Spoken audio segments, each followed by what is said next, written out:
जी भाई, स्टार्ट करते हैं। सबसे पहले यहाँ पे देखें, सब यहाँ पे चार्ट बनाया हुआ दिया हुआ होता है और हर चीज़ें शेयर इशू के सामने ऑब्वियस सी बात है शेयर इशू आएगा, कोई ऐसी बड़ी बात नहीं है।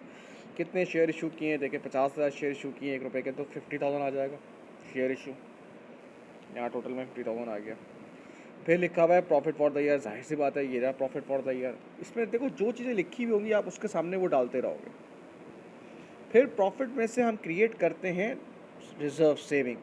तो प्रॉफिट से 50,000 निकलेगा और यहाँ पर 50,000 आ जाएगा। तो यहाँ प्लस होगा या माइनस होगा तो टोटल में ज़ीरो इफेक्ट होगा। अब देखो डिविडेंड पेड इंटरिम दिए हुए, ये दिए हुए इंटरिम डिविडेंड 10,000, ये प्रॉफिट में से हमने डिविडेंड निकाल दिए।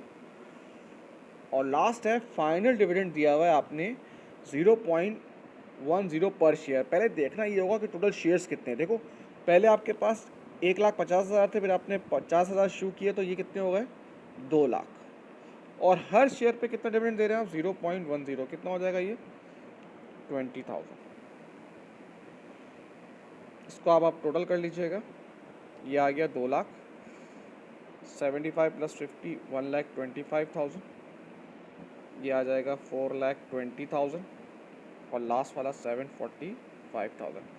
अब एक चीज़ देख लीजिएगा, देखो बेटा ये जो दोनों है ना, ये 2016 के लिखे हुए ये ओपनिंग होंगे, और जो ये शेयर कैपिटल दिया हुआ है ये क्लोजिंग दिया हुआ है। देखो 2 लाख की आ रहा है, लेकिन उसने कहा बच्चे कंफ्यूज ना हो, इसलिए उसने देखो ओपनिंग बैलेंस आपको खुद ही करके दे दिया, आपको उसमें करने की ज़रूरत ही नहीं है, आपको सिर्फ वही फॉलो करना है तो हो जाएगा।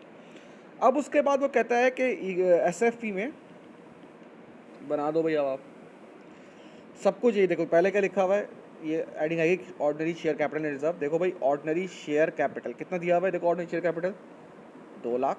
अब यही सब चीज़ें उठा के लिख लूँगा मैं। जनरल रिजर्व कितना दिया हुआ है 125,000। रिटेन प्रॉफिट कितने दिए हुए 4,20,000। टोटल करूँगा तो 745,000 आ जाएगा। उसने कहा है कि नॉन करेंट लायबिलिटी यानी कि कैपिटल एम्प्लॉयड यानी कि नॉन करेंट लायबिलिटी भी आपको देनी है। नॉन करेंट लायबिलिटी डिबेंचर देखो कितना दिया हुआ है, ये दिया हुआ है 80,000। डिबेंचर दिया हुआ है 80,000। ये इसकी बैलेंस शीट भी हो गई।